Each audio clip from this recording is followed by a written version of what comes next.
Yeah. It's speculative. So the film Evolution Collective yesterday at the Hubud. All right, guys. You guys ready to rock and roll? It's Tuesday night, 5:02. 2 minutes late today. Sorry about that, guys. You know I like to start on time. Welcome to the filter number 87. Bitcoin Blast Off is the name of tonight's show. We've got a really good show lined up. We're going to do some local news. We did have some interesting local things going on this past weekend. This past Saturday in particular was pretty interesting. We're also going to cover some of the news items that were posted in the group. For example, Bitcoin at the White House, Bitcoin at the Eccles building. Does everyone know what the Eccles building is? That's where the Federal Reserve has their headquarters, at the Eccles building. We are going to talk about the Brexit. Are you guys familiar with this thing called the Brexit? How is the Brexit going to affect the price of Bitcoin? What does Brexit mean for Europe and the European Central Bank and Great Britain? Hopefully, are there any UK residents in the house tonight? All right. Julio, you're going to have to answer for all UK citizens. You represent that entire population. And if anyone has a problem with Brexit, you're going to have to explain it away. Sorry about that. It happens to Americans too. So, you know, this time it's your turn. We'll start placing our bets. And that vote is on the 23rd. Speaking of voting, was there voter tampering by Google? Oh, what is this? Google being evil? Not being evil? Isn't that is their mantra? Don't be evil? Maybe voter tampering isn't evil. Maybe they changed that. maybe that was the old tagline and they've got a new one now. Anyway, and last but not least, are you guys aware that the price has changed in Bitcoin recently? Are you guys aware of this? Yes, I heard something about the price changing. I don't know exactly how much it changed, but we're going to take a look. Let's kick things off, guys. Let me share my screen with the lovely audience at home so they can see what we're seeing. All right, the filter number 87. Let's blast off, shall we? Okay, we're coming to you live from Hubud, hubud.org. Everybody in the room has successfully found Hubud, but the people who are watching online, we hope that if you find yourself in Bali on a Tuesday night, that you will come join us because we do this every Tuesday, rain or shine, at Hubud. You can see the lovely surroundings that will be that you will enjoy when you get here. They're kind enough to give us an air-conditioned room every week, so we like to give them a little plug. They are very kind and have been for the last 2 years to host us here. So check out hubud.org. When we are not together in person, we hang out online at the Book of Face. Yes, we do the blue here, and we have a group called Bitcoins in Bali. If you go to Facebook/groups/Bitcoins in Bali, there is a lively discussion going on here that you can participate in. It is a crowdsourced news feed with all the news that's fit to print. We don't miss a single story, and you can get involved and post your stories too, and we can talk about it when we get together in person. After tonight's show, I just need to mention that we are going to adjourn to Cinnamon, one of our local merchants that accepts Bitcoin. Hello, Kamaya. Welcome. You haven't missed the best part yet, Kamaya? Yes? All right. So after tonight's show, we will adjourn to Cinnamon. And did everybody know that they have a dinner menu? A lot of people don't know. They have some good stuff for dinner. We will head over there after tonight and maybe continue the conversation wherever that leads. Of course, we've got our YouTube channel, and I'm pushing I'm asking people to subscribe to our YouTube channel, because if we can get this number to 100, some critical things happen as far as what we can do. So if you haven't yet subscribed to the YouTube channel, please do subscribe. If anything does happen in between meetings, And sometimes it does, then it will go up here first. So if you're subscribed, you can learn about those things. I've been trying to make this thing a little bit more interesting. I added this Watch With Us link, which is adding either videos that we talk about in the main feed on the Facebook group, or if we get together and watch a movie together, and it's available on YouTube, I post it here in the Watch With Us list. But I'm open to suggestions. If anyone's got suggestions about how to make this YouTube channel more interesting, I am all ears. But hopefully we can get to that 100 subscriber mark, because then we can name our URL. Remember, Stephen, you suggested I name the URL. We have to have 100 subscribers in order to do that, because apparently we don't rate yet. All right. We're also on Twitter on hashtag Bitcoins in Bali, and actually I'm going to send out this little tweet right now with that hashtag, so that maybe people will join us the live feed. If you're on Twitter, maybe you could retweet that. And if in the course of the night, if there's something I say or that comes up and you're too shy to ask a question, you can just tweet it, and we can answer it after the fact. All right, this past Saturday, we had Bitcoin 101. You know, we've had over 200 students go through Bitcoin 101 in the last 2 years. There's over 200 people walking around the planet with a Bitcoin wallet on their phone, ready to spend it, ready to feel the joy of buying something with Bitcoin. And we added about, I think there were about 17 people in the class that we just had this past Saturday. Who here was in the class? Anybody? We've got a few people that were in the class. Thank you for coming tonight. That's always good to see people that are still interested. They weren't bored to death during Bitcoin 101, so they decided to come on a Tuesday night. That's pretty cool. We don't know when the next class is going to be. I think I mentioned that I will be out of the country during July and August. So, but we hope to continue these Bitcoin 101, and we're also going to add an Indonesian version very soon. That's in the works. So stay tuned for that. You can find any new information in that regard will be posted here at bitcoinsinbali.org and also in the Facebook group. All right, so this is a subset. This is a graph of the number of transactions we have in Ubud. This is the Ubud Bitcoin economy, right? And this spike right here, this was the last Bitcoin 101 day that we had. And over here is the, well, this was the second to last Bitcoin 101, and this is the one we had a few days ago. So on that day, we had 37 Bitcoin transactions. It's kind of interesting that you can see the spikes here. Again, this isn't every Bitcoin merchant in Ubud. This is like a subset, but this should give us an idea of, you know, how we're doing. If it's trending in the right direction, then we know that we're kind of building an economy, right? So the only kind of bummer was that on the 9th of June, we had 0 transactions. Yeah, a sad day on the 9th of June. Nobody bought anything with Bitcoin. But, you know, the price has been going crazy. So maybe people are like getting a little stingy with their Bitcoin. Maybe they don't want to spend it. I don't know what the true answer is. But one thing that's cool is we had Bitcoin 101 on Saturday, and the price went through the roof after the class. So maybe there was somebody in the class that had really good karma, like their ship was ready to come in. They just need a little help from the universe, to use a little Ubud speak. Yeah, I'm sure we'll just go to the moon now that we've got that person, whoever they might be, into Bitcoin. All right, by the way, if anyone wants to like join the club where we're trying to get this number up, I can share this graph with you. It's got some proprietary information with it, but I will share it with select individuals. If you want to commit to getting the daily transaction number up and you want to monitor it on your phone so you can save the day if there's 0. Hi, Christine. If you want to save the day when there's a 0 day shaping up, let me know. I will give you this graph to carry around and consult on a real-time basis. Okay. In other local news, that is the beautiful grounds of Bali, Bohemia, which is where we've been having our Monday movie nights.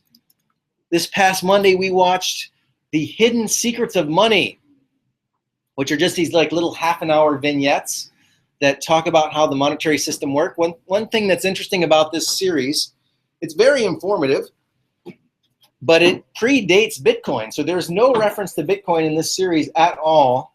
This guy, Mike Maloney, is in the business of selling gold. So it behooves him to educate the masses about how our money system works because, well, according to him, the answer is gold. And by the way, I think everyone should own a little bit of gold as well. It's good to have a diversified portfolio. But he goes through, there's about 6 episodes. I think he's working on a 7th. They are very excellent. If you're going to watch one and only one, watch number 4. Because number 4 talks about how money is created. It goes through an example in the United States, but this is how all central banks make their money. And it is quite an eye-opener when you learn how money comes into existence. He's got some very good animations that make it easy to understand. It's a little bit of a complicated process, but it's an excellent series. We watched 3 of these, and we had a little intermission in the middle where we got to talk about it a little bit. And of course, Bali Bohemia gave us a 15% discount on all our lovely food and drinks during the movie. So we're going to do this at least one more time this coming Monday. And I'm looking for someone to be a movie host while I'm away. So if anyone wants to host Monday movies at Bali Bohemia, see me after the show and we can set you up. I think I've got enough movies and enough movie ideas to make it easy. It's a very easy gig. All you have to do really is show up and turn the movie on and eat some popcorn. So anyway, let me know if you're interested in hosting movie night. We need a volunteer for that.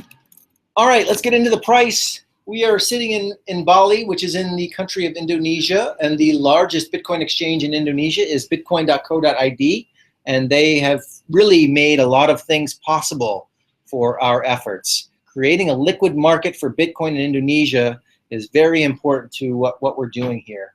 In fact, recently they opened up a storefront right here in Ubud that allows anybody to exchange Bitcoin for rupiah or rupiah for Bitcoin basically right in person. So that's a great service. That should make it possible for us to get more people interested in Bitcoin because basically we're reducing the risk to holding either rupiah or Bitcoin because you can exchange either or at any time at the storefront. So, but we should say that you have to bring your passport as well. Yes, so yes, KYC passport regulation. That's true. Yes, the global banking regulations are enforced there, and you'll need to identify yourself. What about like find possible systems in the browser? Oh yeah. A photocopy of the ID is what's needed. A color photocopy. But for the first timer, we need the actual. But what about a government ID that's not possible, like a driver's license? We need passport because it's like international. Regulation. It's not really recognition. Driving license mostly is like nation. So passport is. Okay. So take your passport if you go to bitcoin.co.id. I did some today. It was really easy. Yes, excellent. Great service. Good job. Because the Bitcoin. Took some of my money out of the corrupt system and put it with Bitcoin. All right, Kamaya. Woo! All right, well done. We have a plant in the audience. Right? Yeah. Okay, so what's interesting here is that 1 Bitcoin is worth 9.5 million rupiah. If you have 1 Bitcoin, you are a millionaire in Indonesia. And also interesting is the volume. You can see that lately we were seeing volumes in around 400 or 500 Bitcoins per day. And now we're up over 1,300 Bitcoins in the last 24 hours on the Indonesian exchange. That's a lot of Bitcoin. So that's cool. That's the Indonesian exchange. But most people are used to thinking in terms of dollars. Right at the moment, we are at $693.88 per Bitcoin. And you can see we went as high as 716. So we have been on a tear. I think is that a 24-hour high and low? Between 678 and 716. Bitcoin price is on the move. No doubt about it. Now, I've been around for a little while now, and I've seen the Bitcoin price go up and down and up and down and up and down. Hey, guys. And that's supposed to be me being bored with the recent pricing fluctuations. And hopefully, you know, people who have been paying attention for the last 2 years can someday adopt this mindset. Hopefully the merchants in particular can get a little bit more comfortable with a crazy Bitcoin ride so that they too can be bored with all the ups and downs. I think if the price goes as high as I hope it will, maybe that will be the case. Is that making you sick to your stomach, Kamaya? No, Are you feeling? Are you getting motion sick? I think she's having a lot more fun than you are. No fun being bored about the price, really. All right. So here's something that we don't look at every week. This is also a Bitcoin price. Does anybody know what this is? Anybody heard of G Btc? What is G Btc? All right. That excites me that nobody knows this. All right. This is an exchange-traded fund. This is a fund that maps Bitcoin. And one share is worth 0.1 Bitcoin. And one share today is worth $115. So that means that it reflects a price in Bitcoin of $1,150 for one Bitcoin. Why would that be?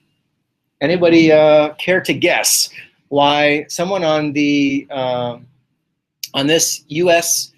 Securities exchange would pay that kind of premium for a Bitcoin derivative?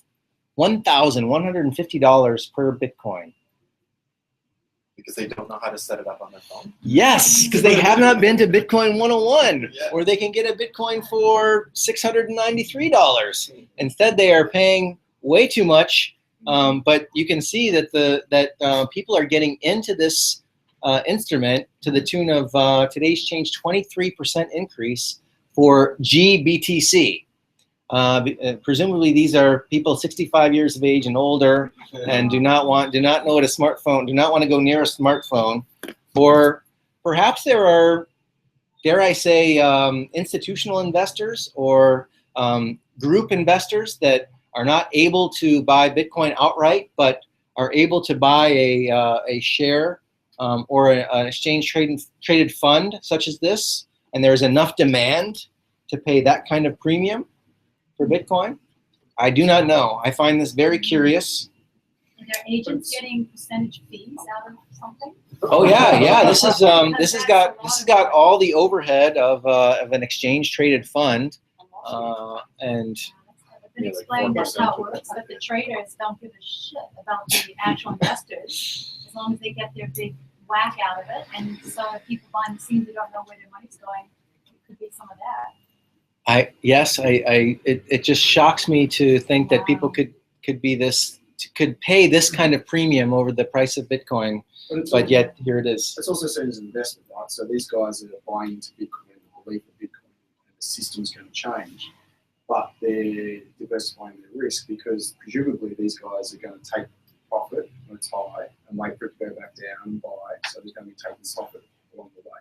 Mm-hmm. So they're adding extra value to the people that are investing. Well, but it's not a Bitcoin hedge fund. It's supposed to be pegged to the value. The perspective says one share is worth 0.1 Bitcoin. Yeah, that's the. So it's not someone trying to make money on Bitcoin. It's trying to peg this instrument to the Bitcoin price. Yeah. It seems stupid, but who actually owns the Bitcoin when this happened?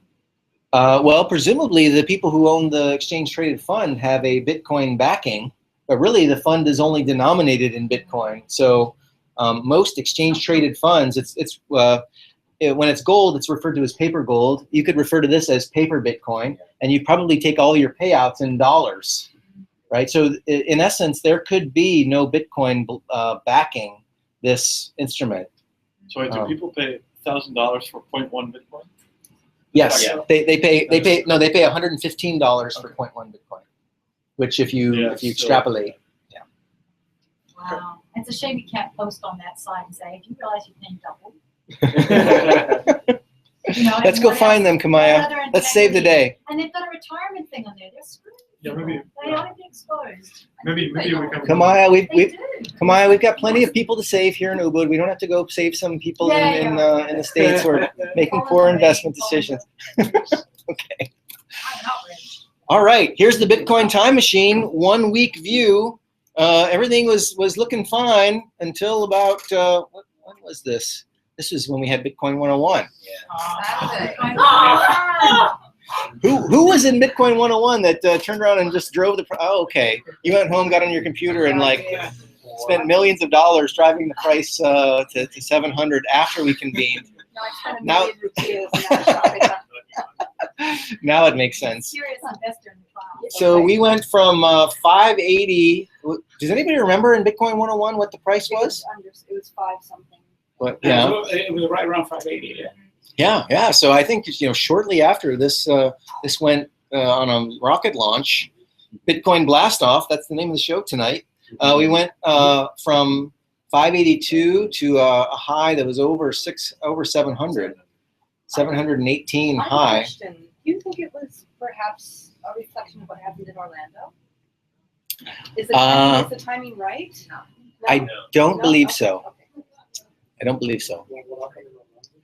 There's a mass shooting. Mass shooting in Orlando. Bitcoin usually goes up on bad news, but not that kind of bad news. Usually macroeconomic bad news. Okay, so here's something interesting. Look at what happened to gold over the same week. We went from 1235 or 1237 all the way up to a high of 1286. So gold has made a big move in the last week. A lot of people are talking about this Bitcoin price move being a function of the upcoming halving. For those of you who don't know, the Bitcoin inflation rate around about July 10th or so is going to be cut in half, which should drive the price higher. And this is a known event, so this could be, quote, priced in already. But we're seeing movements in other things that are not going to be having this halving thing happen. So I think there are greater macroeconomic circumstances at work here. I don't know exactly what. Maybe we can figure it out together, but it's interesting that gold moved in that way. And of course, if you read Satoshi or thought about Satoshi Nakamoto, as I did, he referenced Bitcoin as a digital gold. It was part of his design consideration to make a digital version of gold. So our very own Willy Woo posted on the group a Bitcoin gold cross, which is much flatter than the Bitcoin dollar movement. So you can see gold is also moving similar to Bitcoin, which is interesting. It's interesting that those are taking on somewhat of similar characteristics. Question, comment? I'm just trying to absorb the graph while it's pictured. Oh, sorry. This is gold. This is gold versus Bitcoin. And the interesting thing is that this, Bitcoin went through the roof, but the difference between Bitcoin and gold and Bitcoin and dollar is less because gold moved a great deal as well. So there's something in the global macroeconomic environment that's driving both things over the course of the last week. And I think that I don't want to spoil the surprise. Does anybody have an idea what that might be?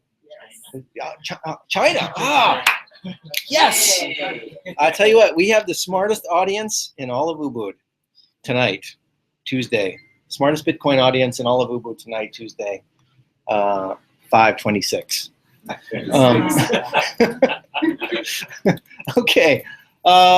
Not to be left out, here is a ranking of the other cryptocurrencies. For beginners in the audience, Bitcoin is not the only cryptocurrency out there. There are hundreds, if not thousands by now. But this is a top 10 listing based on market cap. There's some interesting things to note here. Check this out. All Bitcoins in existence are worth over $10 billion, $10.8 billion now. The other interesting thing is Ethereum has gone up 18%. Same thing with the Dow, 18%, and others are moving higher. Look at Doge. Doge is still still going on. And again, these other coins do not have a halving event. The inflation rate is not being cut in half on July 10th for these other currencies, but yet they are on the rocket ship ride too. So is what's going on in China affecting everything from gold to Ethereum and the Dow? I don't know. It's an open question. Can you go back to Here. Oh, okay. I see it at the number 4, the Ripple. Ripple, yes. Yeah, but technically you cannot enter the Ripple market anymore. Oh, is Ripple closed? Yeah. I don't know much about Ripple, so You cannot. It's closed. Yeah, it's closed. Yeah. It cannot be traded. No, you cannot. how do they derive the price? Do you think? Well, at the beginning it was open. Mm-hmm. But now basically I think banks are working on it. Yeah. So they close. So the banks phone it in. Today it's worth such and such. Yeah, I don't know how the price is. I don't know how the price is, but yeah, basically you can trade it. Yeah, I don't know. I don't know much about Ripple, to be honest. It's not how it was before. Yeah. Yeah, one of these things is not like the other. Okay. All right, volatility is through the roof. But we were watching this try to dip below 1%. The 30 and 60-day volatility numbers, but since there's been such wild movement, we're back in the land of kind of crazy fluctuations. But let's take a look at gold volatility. You can see gold volatility is also kind of getting a little bit more volatile as well. Would you ever talk with us about how you get gold? Or does we talk to you afterwards? Yeah, we do. It comes up rarely, but not really how to acquire it in tonight's thing. So I can text you. Yeah. Yeah. How Question. acquiring Ethereum or DAO? Was that something you covered? Yeah, we covered Ethereum and we covered the Dow when those things were quite hot a few weeks back, and it's an ongoing thing that we talk about Ethereum and the Dow and Is there a way to buy Ethereum? There is. The first thing to buy is Bitcoin, and then you can buy anything else, anything on this list. With Bitcoin? Yes. Okay. Bitcoin is like the reserve currency of cryptocurrencies. Yes, it's the gateway drug of cryptocurrencies. So, here is our little Bitcoin scoreboard that we look at from time to time. And because Bitcoin is unlike other money, we can get a real-time view of lots of different statistics about Bitcoin. In fact, in a minute, we're going to talk about the fact that the Fed is looking at Bitcoin and blockchain. And this is one of the things that they told the Fed was good about Bitcoin. You could monitor everybody and everything that's going on. So that's what we're doing today. We're monitoring everything that's going on. In fact, if I hit the refresh button, I can get an up-to-the-minute view. Right now, we've got 416,230. Now we've got 416,246 Bitcoin or blocks in the Bitcoin blockchain, right? And every 10 minutes there are 25 new Bitcoins worth about $17,000. Every 10 minutes there's $17,000 more Bitcoin that comes into existence. What else is interesting here? Here's something interesting. The time taken to mine the last block was 22 seconds. How does that happen? Because when we were looking before, it was 44 minutes. Yes. Yeah. Yes. We are in a crazy period of time. And one thing that's interesting about this is I've thought about this a lot. And I apologize to those that are still new to Bitcoin, but basically the thing that makes Bitcoin work are all the computers that participate in the Bitcoin network. And they are constantly trying to solve a puzzle which grants them an award of 25 new Bitcoins. And if they're able to do this, then they get that reward. And so every once in a while, we see a very anomalous thing happen where a new block is found after after a very short time. And what does that tell you? Well, if a Bitcoin miner gets very lucky and finds the next block in a very short amount of time, they could actually start working on the next block before broadcasting the fact that they've discovered the first one. And they can run lots of they run very sophisticated operations, and they've done statistical analysis to the point where they can figure out the odds of someone else also finding that next block before they do. So they can actually take a chance. You know, they find a block, but they don't tell anybody about it, and they start to work on the next block, right? And if they do happen to find the next block, then they can publish 2 right after each other, and then they get 50 Bitcoins instead of 25. So you don't have to understand everything that I said. You can just understand that Bitcoin mining has become incredibly sophisticated, and it's very hard for you or I to turn on our laptop and to compete with these crazy competitive Bitcoin miner people. So Gary, if a block is solved and nobody knows that the block has been solved, the did C it really happen? well, if somebody finds the block and publishes it before the first person decides to do it, then yes, that one never happened. So Whoever publishes it first. Is the whoever one that publishes gets it first. But if you happen to get lucky and find a block after a minute, and you know that most likely everyone else will take 9 minutes or even more, then you can start working on the next block, especially if you have a ton of hashing power. But why Which- wouldn't you do that anyway? Why wouldn't you publish it and then just start the next one? Well, it gives you a head start on the next block if you don't publish it right away. Otherwise So- everyone's the same. Right. Same again. Yes. So I suspect that's what happened there, but who knows? Let's take a look at. By the way, let's take a look at the mining difficulty. Check this out. Since January 2015, here's January 2016. Look at what has happened to the Bitcoin difficulty. Remember last week we talked about KNC Miner going out of business because China has got some sort of new way to create hashing power? Well, look at what has happened.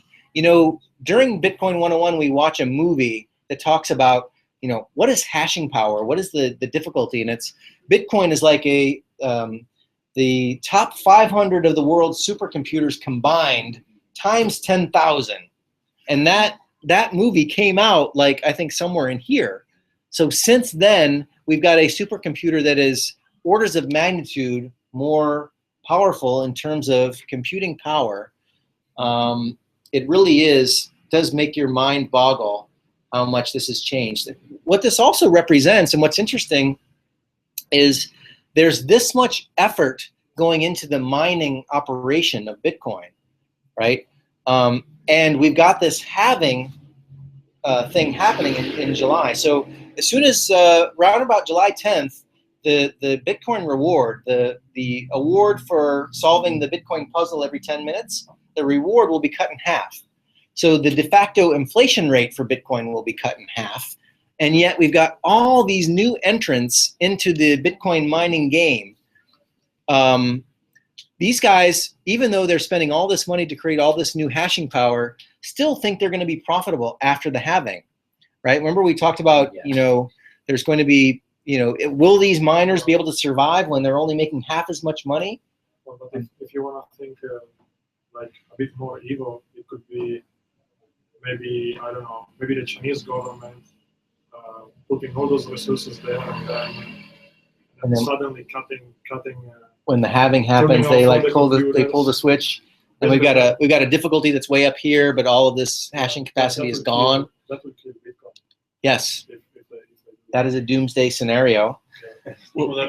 Will you guys still come on the Tuesday after Bitcoin dies?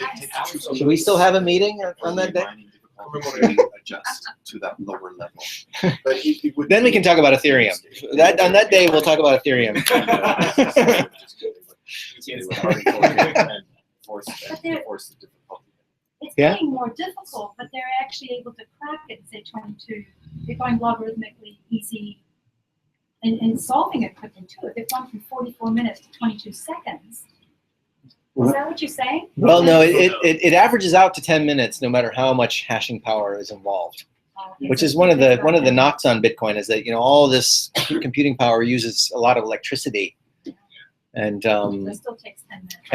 and it still only takes 10 minutes to find new Bitcoins because the difficulty adjusts based on how many people are participating. So this degree of difficulty is has a direct correlation to the sophistication of the mining outfits now. So all of this along here was like This doesn't even rate. People like you and Stephen in their back Yep. sheds Yep. with their mining kit. Yes, and then things started to get really wild here. Can go down as well if the mining power reduces. Yeah, so if China stops, it just gets easier. So then my Chromebook can finally find out. When you go Yeah, but the backwards. difficulty goes down based on the number of, based on the past. Right, it only adjusts every 2 weeks. Yeah, but also it adjusts it adjusts every 2 weeks because it takes 2 weeks to reach that number of blocks. Right, So and if they cut all the computational power, basically you will not be able to compute even one block. So you will never the protocol will never be able Right. to adjust anyway. So, assuming that there's no conspiracy afoot, and that these are economic actors acting in their best interest, then this should be good for Bitcoin. It should survive the halving, and we shouldn't experience that doomsday scenario that we talked about. So, hang on to your hats. I've suggested that we have a party on July 10th. I won't be here, but you can. I'll dial in for that. But this mining is about creating more Bitcoin, right? So if they No. want just, it's No. also about doing transactions. It's about securing the Bitcoin network.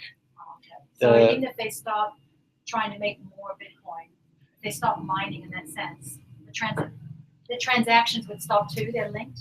They wouldn't. No, they're still trying to find new Bitcoins, but every 10 minutes they're going to find half as many because that's what the So is that going to be? That would just make the Bitcoins we've got be more valuable, right? should do. Yes. So why is that a tremendous problem? Why would that be replaced here on the whole system? I'm missing something. Well, because the miners are making half as much every 10 minutes, so maybe they decide to turn off their machines.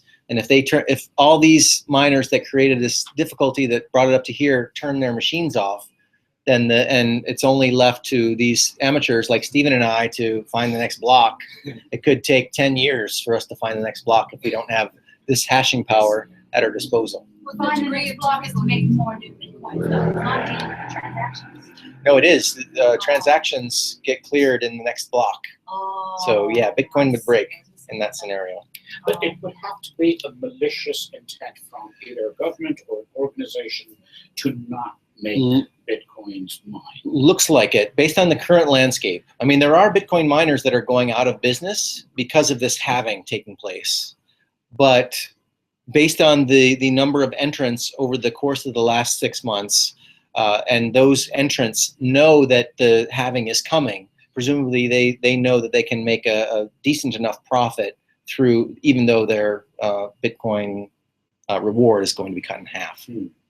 But it's gonna, get some popcorn and watch when that happens. It's gonna be interesting to see. Is it possible to see where the blocks have been mined?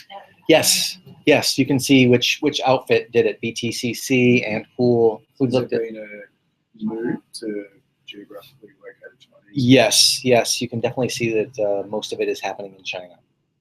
Yeah, and we talked about the implications of that. So let's move on, guys. I had some other graphs to look at, but this one in particular is pretty wild. This is what miners are making on mining fees after the price has gone up. So miners are making more money as a result of this price increase. But I don't want to spend too much time on this. We're running a little bit late. UK residents in the room. All right, Brexit coming up. I want to get your thoughts on this thing that's happening on the 23rd. The UK is thinking about leaving the Eurozone. What's up with that? Is that a good idea? Where will they go? What will they do? Don't they need the European Union to figure out what kind of screwdriver to use, or how wide to make their railroad ties? Anyway, from what I'm reading, it looks like the polls that they're doing are showing that they're leaning towards doing this. Yeah. Right. Yeah. Which is points. yeah. So Any Brits in the room that wanna Brexit? Yes, Brexit. No Brexit. Oh, you're not. Oh, okay. No. Can anybody? You want the British sex? Is anybody in the room going to vote on this? No. Yes. No. Okay. I think it's a good thing. You know, I think that there's a mega trend. The mega trend of our time is decentralization. I think that hierarchical systems can move towards more localization, more decentralization. You know, people who know one another, who interact with one another, who create their own communities, making their own decisions about how to do things is a good thing. I think you can still cooperate with the outside world. You can still decide, like, if you're going to use meters or the metric system. You can still decide if you're going to, how wide you're going to make your railroad ties. But you can. Gary, if you, so I'm British. I can't. I provoked you. This is pretty. I was specifically provocative in order to get you to say something. If we have global capitalism, global banks, and as we do now, how can you actually influence them if you're encouraging just pure localization of government? So I don't know. I can't influence them now. Is the European Union helping or actually confronting global corporate power? And in some cases, it's confronting global corporations, like Google. And the UK is not challenging Google on tax. The EU is challenging mobile phone operators. The UK hasn't. The EU is challenging banks on and actually passed a new directive to allow merchants to actually take payments directly from customers' bank accounts rather than going through Visa and MasterCard, etc. So the UK has not done any of that. But on the other hand, the EU has been in step with corporate interests. So it's a mixed bag in terms of what the EU delivers for British people in terms of power. Time will tell, and I'm not British, and I don't have an insider's view on the whole situation. But and we're not in the Eurozone. You said we're deciding to leave. We're not in the Eurozone. Oh, you're part of the European Union, but not part of the Eurozone economically. So if I was in the Eurozone, I would say we should leave the euro. Okay. Right. Okay. That's a good distinction. That's a good distinction. Because you've got the British pound, and you weren't a part of the European economic zone. So there are a lot of protections for British workers, trade union rights, environmental legislation that all came through the European Union. Some of it instigated by the UK, but that all gets put under question as well, I believe. So you've got to look at, well, who's going to be writing the laws for the UK if we leave? Well, wouldn't it be more autonomous to the UK citizens when they have more power to write their own laws? We have a minority being elected into power. So if you look at it, the Tory party only had about 30-something percentage of the total population voting them into power. First past the post system, then they get to pass laws to change the country. But you'd rather be beholden to by stealth. So I don't see that actually giving more power to Westminster will actually give more power to the British people, because we don't have a particularly democratic system at present. But as the European power bloc, you allow power for a single country. I think towards huge companies that may have they make as much money as the country's GDP. It's worthwhile being part of a larger bloc as a Dutchman. But is it also easier to capture if you've concentrated all that power in Brussels? Brussels is problematic. I mean, are the corporations going to more easily capture Brussels because it's a central locus of control? I don't think so. But then if you look at, for example, the Volkswagen debate, like debacle, Merkel kind of pushed out all the regulations, so it's still the same problems. So I don't know. What about if this was Texas leading the US?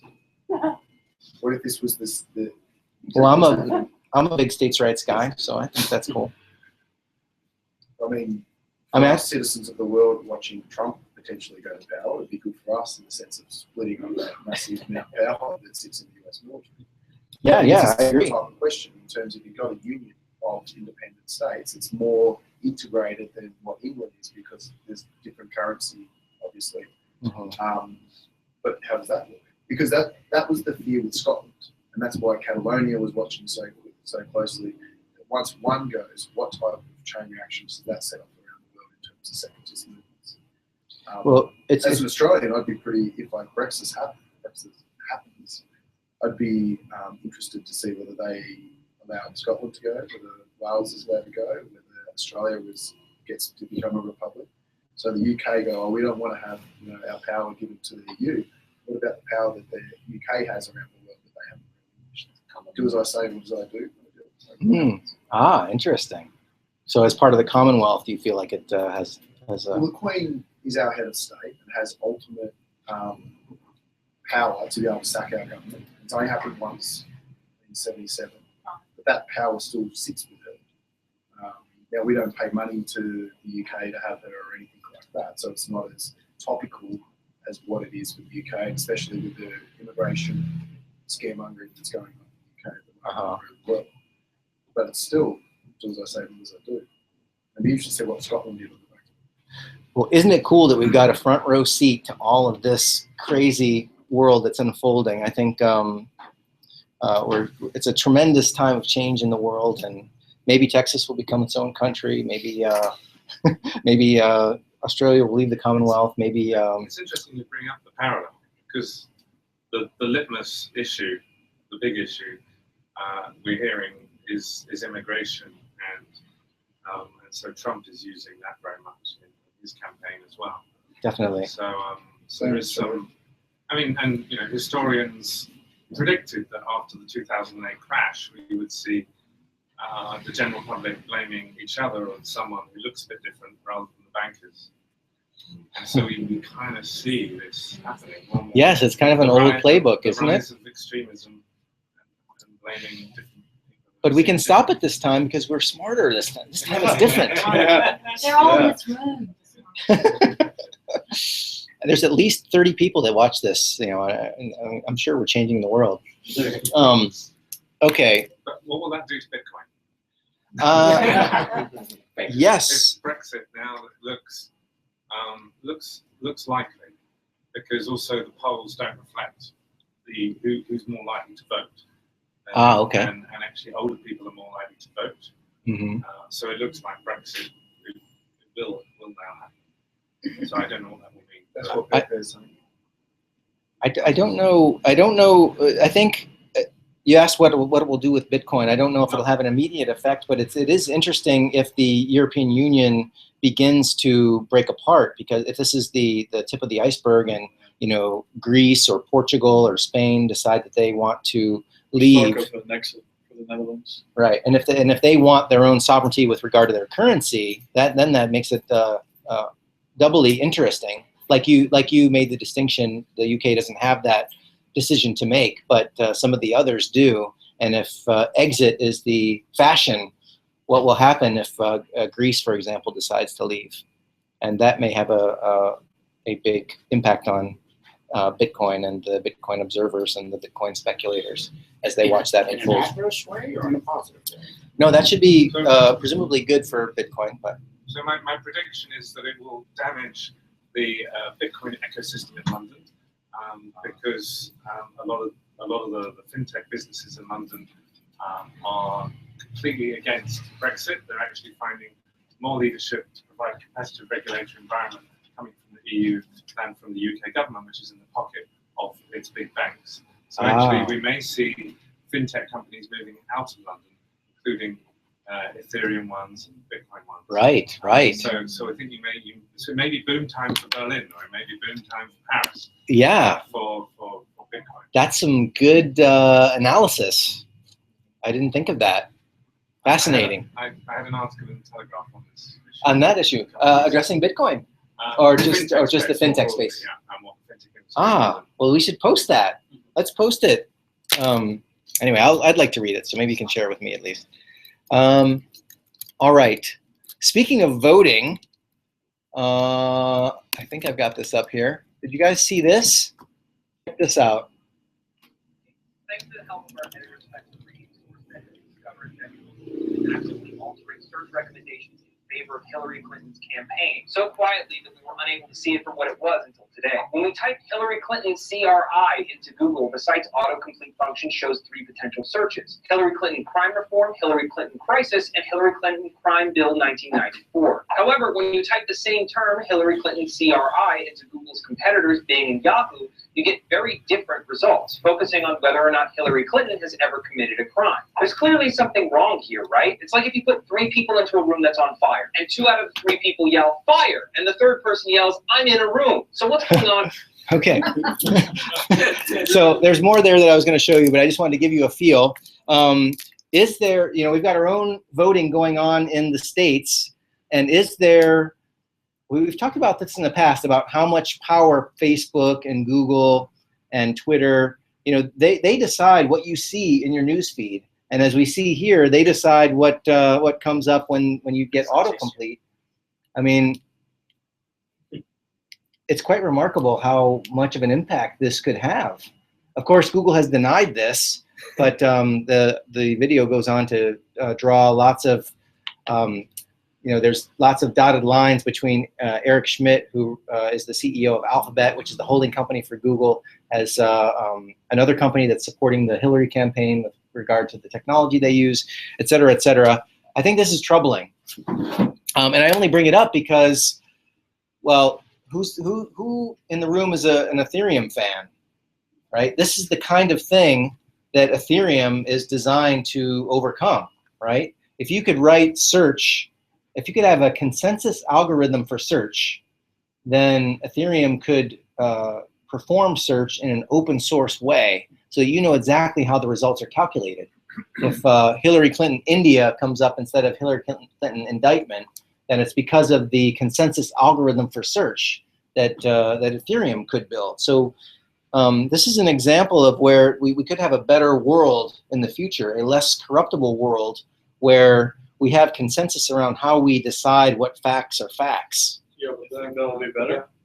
Yes, but then if you do that in Ethereum, you would have to pay for every search you do. I mean, the reason why Google is free is because it uses the data however it pleases. So, I mean... Yeah, I don't know how that changes things. I mean, you could pay to have a result that you know is pure, right? That seems reasonable, right? Would you ever use the Ethereum consensus search algorithm over Google, knowing that it's free from taint or free from censorship? Well, in theory, you would use Ethereum, but the moment that you have to pay, you will still think about Google. Interesting. That's where you can use Bitcoin. You pay like only a tiny fee just to do the search. But it's a tiny fee is like more than zero. I mean, the point yeah, it's still it is a barrier. But if this is widely known, if Google is widely known to be corrupted, or the algorithm is corrupted, then well, but it's the same thing as saying, you know that the government is corrupted, but I mean, you still live there and you still consider yourself a citizen. So, I mean, So, well, even if most people used Google, the fact if there existed a consensus algorithm for search, you could always do the comparison that they're doing with Bing. I mean, this guy wouldn't have been able to say anything if Bing was also captured and Yahoo was also captured in the same way. He was only able to make the point because he was getting different results from different search engines. So, so what's the discussion in terms of comparing what Google might be doing peer manipulating with, say, Fox, that blatantly does right-wing propaganda? Well, rarely do you have this bleak an example, this distinct example. Because Google's more of a public service than what, say, Fox is, or is it people that's are supposed to know that Fox is... protection of objectivity. So, but there's no protection of objectivity of Fox broadcasts. Right. You know what I mean? Well, he makes the point. They make the point in the video that Google, if you type in, 25 plus 5, you'll always get 30. Like they'll give you that calculation. Or if you say, how do you make pizza? They won't give you a bogus recipe for making pizza dough, right? Like people think they're getting factual information back, and I don't know. It's I mean, and he also makes the point that Google hasn't done anything illegal. This is perfectly within their right. They haven't broken any laws. It's kind of abominable. Like it's morally wrong, but not illegal. So maybe that's and- that's what they mean in the vision, like don't be evil, it's like don't be illegal. Like, don't be illegal. That's what they're going to change it to. They started with don't be evil, and then now they're don't be illegal. That's much better. Their lawyers came up with that one. All right. I've got more stuff in here about how the White House is talking about blockchain. Do you think Obama knows what a Bitcoin is? Has he ever said the word Bitcoin? I think sure. Yeah. Okay, well, now they're doing it in their press releases. They didn't say Bitcoin, but they said blockchain, talking about big data and blockchain. So I think that's pretty cool. Also, the Fed is talking about Bitcoin. I think I did a search and it came up 8 times here. The first day was devoted to blockchain technology and concepts that underlie digital currency Bitcoin. So Janet Yellen definitely knows what a Bitcoin is. That's pretty cool. I think the point is blockchain. I mean, they are not. I mean, I think they will not adopt Bitcoin. They will just use the technology and do the usual, what they usually do, and just use the technology. I mean, they are not planning to, making an open currency. They just plan to use the technology and still keep doing what they're doing. Yes. Yes. Well, we'll see. We'll see what they do with it. Well, folks, I think we have to leave it there. We are out of time. Thank you for coming out tonight. We didn't get to everything, but I think we touched just for a moment on all the stuff we had in store tonight. But we are continuing the discussion over at Cinnamon. We're going to reconvene over there, have a little bit of dinner. They also serve drinks. If you've never been to Cinnamon at night, this is your chance. Let's go over there and keep talking about stuff. I'd love to keep talking about the Brexit stuff. I think that's fascinating. Yeah, and I can help you guys. We can put up a map on how to get there after we turn the Google Hangout off. And don't forget, we've got Movie Monday, next Monday at Bali Bohemia. And don't forget to check out our YouTube channel. Where is that? Check out our YouTube channel and subscribe if you're not already subscribed. There's going to be, not only do we broadcast this thing that happens every night, but there's going to be some other stuff there too. So if you haven't done that, please do so. And what time is the movie on Monday? At 6:30. I haven't decided on the next movie yet, but I'm open to suggestions, and I know you guys have some. So anyway, let's leave it there. Thanks for coming tonight. We do this every Tuesday, so we'll see you same time, same channel next Tuesday. Thanks for coming, folks. We'll see you next time.